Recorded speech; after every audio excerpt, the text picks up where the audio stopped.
nandito na kami sa loob ng Binondo Church. And I would like to introduce the Binondo Church to all of you. So lalapit tayo dun sa mismong main altar. I hope sana naririnig nyo sa ininangin yung boses ko. So, ayun sila. Lalapit tayo sa mismong main altar. So, sa main altar na tayo. So ito guys, nandito ako sa may loob ng Binondo Church. And then sabi ko sa mga klase ko is magdadasal kami. And then ayun naman sila.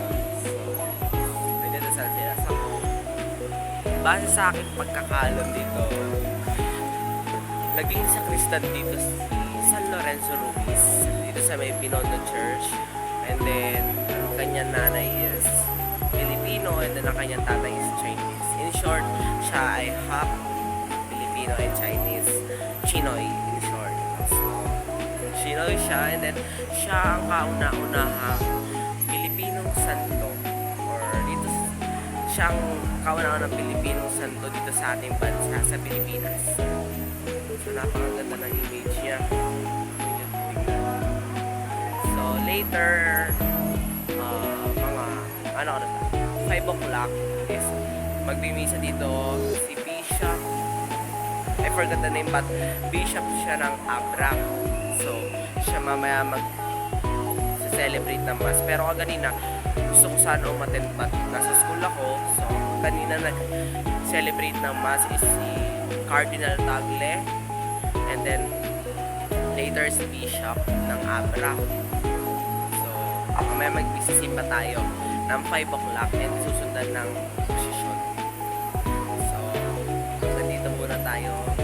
Hanggang dito muna yung ating video about kay San Lorenzo Ruiz. Sabi ko nga pala, nung pagdating ko dito sa may Binondo is may mga street dwellers.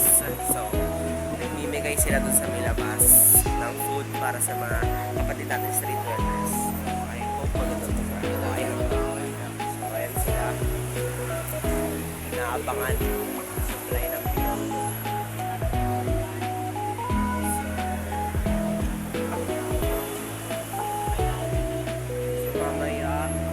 Naka-blue uniform kami. So, ready na ba kayo? Tara na. Let's go. Yeah? Tara na. So, go. So, aalis na kami. So, basta mamaya, bago mag alas 4 is pupunta na ako dito sa may Binondo for celebrating Mass. And then sasama ako sa may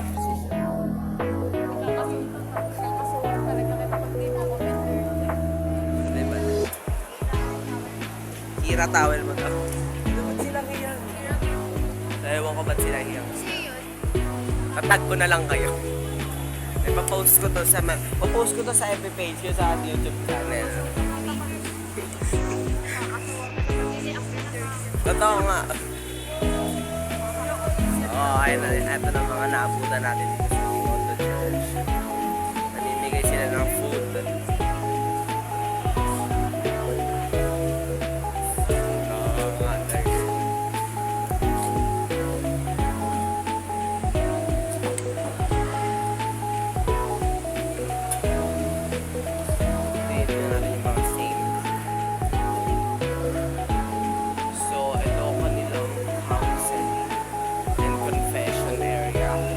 Counseling dito yung mga damit. Hindi kasi ito sacristy, damit to ng mga sacristan counseling.